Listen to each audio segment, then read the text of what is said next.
In this video, we're going to study Aesop's fable of the cat and the mice.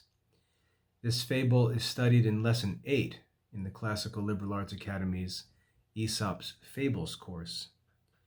So let's read the fable together, and then we'll talk a little bit about its meaning and how we can make good use of this fable in our own life. The fable of the cat and the mice.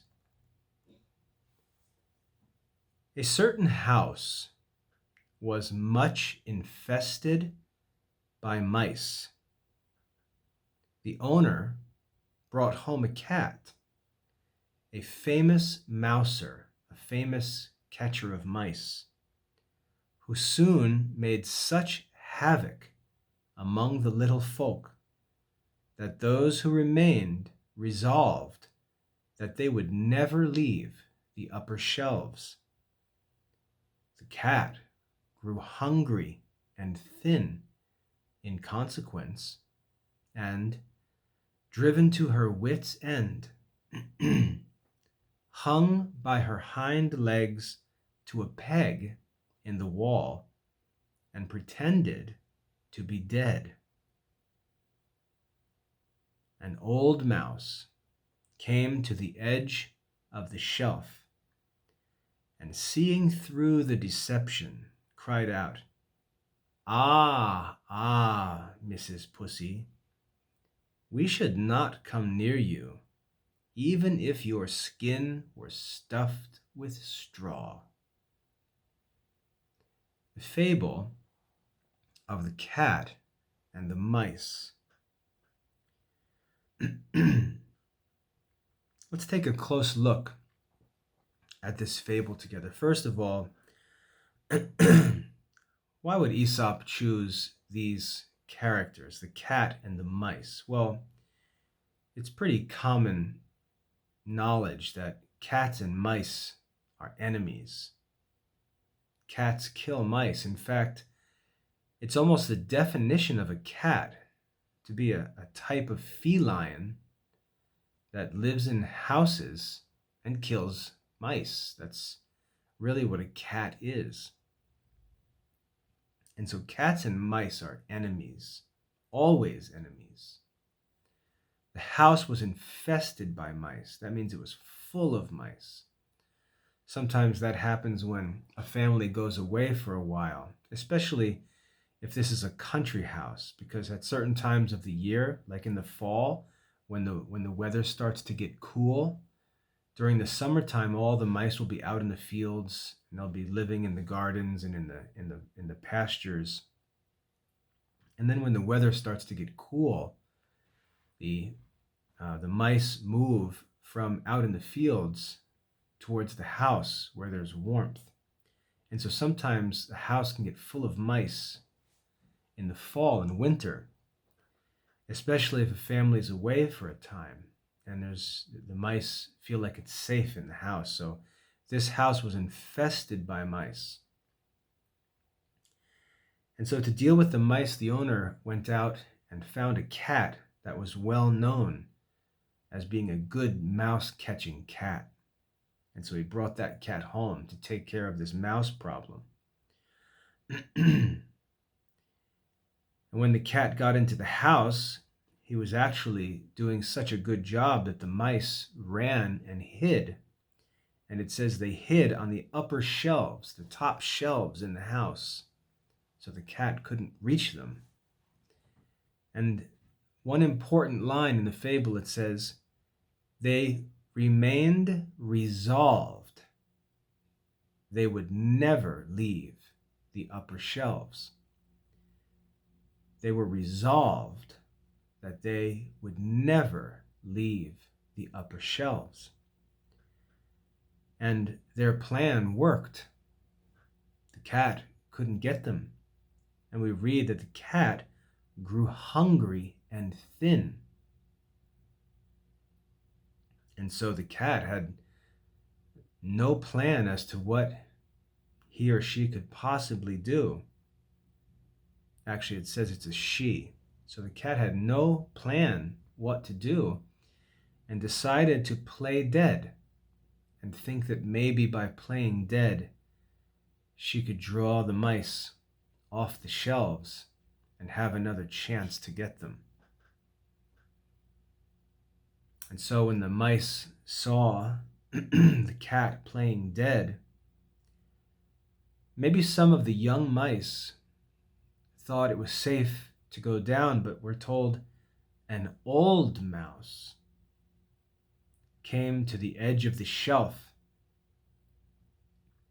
and saw through the deception and said to the cat, "No way, we're not coming down. We're not going to come near you, even if you play dead." And that's the end of the fable. What's important to note is that it appears that in this fable, the mice won, and they were able to remain safe out of the reach of the cat. Now, excuse me, what I think is important in this fable is the line that I read to you before, that the mice resolved that they would never leave the upper shelves. This is an important lesson about what are called resolutions.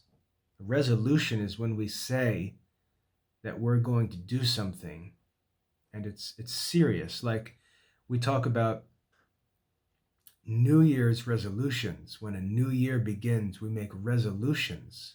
We make a commitment that we're not going to continue some bad behavior that troubled us the year before. We make a resolution. And resolutions are important because we usually make resolutions when the way we feel or the things that we experience are leading us to unhappiness, and we're moved to make a resolution, to make some commitment that we're going to change ourselves. We're going to amend our life. And we make a resolution. And usually, we make resolutions for good reasons. And then what happens is we break those resolutions, not for good reasons, usually for bad reasons, like we just quit, or we forget what we were thinking about or what we were feeling when we made those resolutions. And so there's a good rule in life that you should be very careful to not break a resolution. First, that you should be careful to make a resolution. That you shouldn't just make resolutions all the time carelessly, but that you should be careful to make a resolution. And when you make a resolution, you usually shouldn't break it, but you should remember why you made that resolution and you should keep it. Okay? So here, the mice had a very good reason for making a resolution. The cat was going to kill them. And the only way that they could survive was to hide on the upper shelves in the house, to get up out of the reach of the cat. And facing a life or death situation, they resolved to never leave the upper shelves. And that was a good resolution, saved their lives. And then the cat chose to try to deceive them. And what kept them safe was their resolution. Their resolution to never leave the upper shelves kept them safe, even when the cat tried to deceive them. Even though it looked safe, and it might have seemed like it was okay to break their resolution, they remained resolved that they should never leave the upper shelves. As I said, the younger mice, when they saw the cat looked dead, they might have began to think about breaking their resolution and going down from the shelf. But we're told an old mouse saw through the deception and said, "No way. We will not come near you, even if your skin was stuffed with straw. We would not come near you."